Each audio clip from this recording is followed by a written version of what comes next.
10ஆம் அதிகாரம். நோவாவின் குமாரராகிய சேம், காம், யாப்பேத் என்பவர்களின் வம்ச வரலாறு. ஜல பிரளயத்துக்கு பின்பு அவர்களுக்கு குமாரர் பிறந்தார்கள். யாப்பேத்தின் குமாரர் கோமர், மாகோகு, மாத்தாய், யாவான், தூபால், மேசேக்கு, தீராஸ் என்பவர்கள். கோமரின் குமாரர் அஸ்கினாஸ், ரீபாத்து, தொகர்மா என்பவர்கள். யாவானின் குமாரர் எலிசா, தர்ஷீஸ், கித்தீம், தொதானிம் என்பவர்கள். இவர்களால் ஜாதிகளுடைய தீவுகள் அவனவன் பாஷையின்படியேயும் அவரவர்கள் கோத்திரத்தின்படியேயும் ஜாதியின்படியேயும் வேறு வேறு தேசங்களாய் பகுக்கப்பட்டன. காமுடைய குமாரர் கூஷ், மிஸ்ராயிம், பூத், கானான் என்பவர்கள். கூஷுடைய குமாரர் சேபா, ஆவிலா, சப்தா, ராமா, சப்திகா என்பவர்கள்.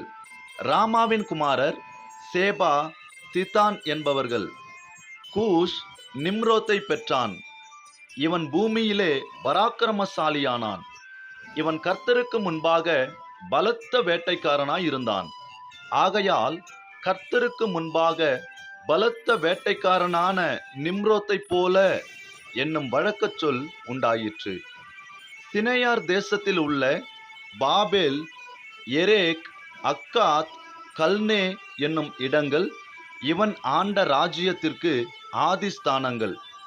அந்த தேசத்திலிருந்து அசூர் புறப்பட்டு போய் நினிவேயையும் ரெகோபோத் பட்டணத்தையும் காலாகையும் நினிவேக்கும் காலாகுக்கும் நடுவாக ரேசேனையும் கட்டினான். இது பெரிய பட்டணம். மிஸ்ராயிம் லூத்தீமையும் அனாமிமையும் லெகாபீமையும் நப்தூகிமையும் பத்ருசீமையும் பெலிஸ்தரின் சந்ததிக்கு தலைவனாகிய கஸ்லுக்கீமையும் கப்தொரிமையும் பெற்றான். கானான் தன் மூத்த மகனாகிய சீதோனையும் கேத்தையும் எபூசியரையும் எமோரியரையும் கிர்காசியரையும் ஈவியரையும் அர்கீரியரையும் சீனியரையும் அர்வாதியரையும் செமாரியரையும் காமாத்தியரையும் பெற்றான். பின்பு கானானியரின் வம்சத்தார் எங்கும் பரவினார்கள். கானானியரின் எல்லை சீதோன் முதல் கேரார் வழியாய் காசா மட்டுக்கும், அது முதல் சோதோம், கொமோரா, அத்மா, செபோயிம் வழியாய் லாசா மட்டுக்கும் இருந்தது. இவர்கள் தங்கள் தேசங்களிலும் தங்கள் ஜாதிகளிலும் உள்ள தங்கள் வம்சங்களின்படியேயும் தங்கள் பாஷைகளின்படியேயும் காமுடைய சந்ததியார். சேமுக்கும் பிள்ளைகள் பிறந்தார்கள். அவன் ஏப்பேருடைய சந்ததியார் எல்லாருக்கும் தகப்பனும் மூத்தவனாகிய யாப்பேத்துக்கும் தம்பியுமாயிருந்தான். சேமுடைய குமாரர் ஏலாம், அசூர், அர்பக்சாத், லூத், ஆராம் என்பவர்கள்.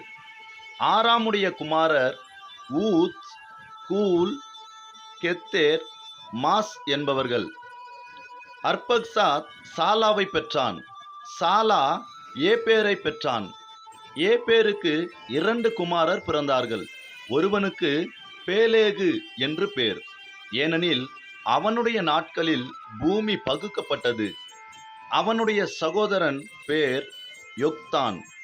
யொக்தான் அல்மோதாதையும் சாலேபையும் அசர்மாவேத்தையும் ஏராகையும் அதோராமையும் ஊசாலையும் திக்லாவையும் ஓபாலையும் அபிமாவேலையும் சேபாவையும் ஒப்பீரையும் ஆவிலாவையும் யோபாபையும் பெற்றான். இவர்கள் அனைவரும் யொக்தானுடைய குமாரர். இவர்களுடைய குடியிருப்பு மேசா துவக்கி கிழக்கேயுள்ள மலையாகிய செப்பாருக்கு போகிற வழி மட்டும் இருந்தது. இவர்களே தங்கள் தேசங்களிலும் தங்கள் ஜாதிகளிலும் உள்ள தங்கள் வம்சங்களின்படியேயும் தங்கள் பாஷைகளின்படியேயும் சேமுடைய சந்ததியார். தங்கள் ஜாதிகளில் உள்ள தங்களுடைய சந்ததிகளின்படியே நோவாவுடைய குமாரரின் வம்சங்கள் இவைகளே. ஜல பிரளயத்துக்கு பின்பு இவர்களால் பூமியிலே ஜாதிகள் பிரிந்தன.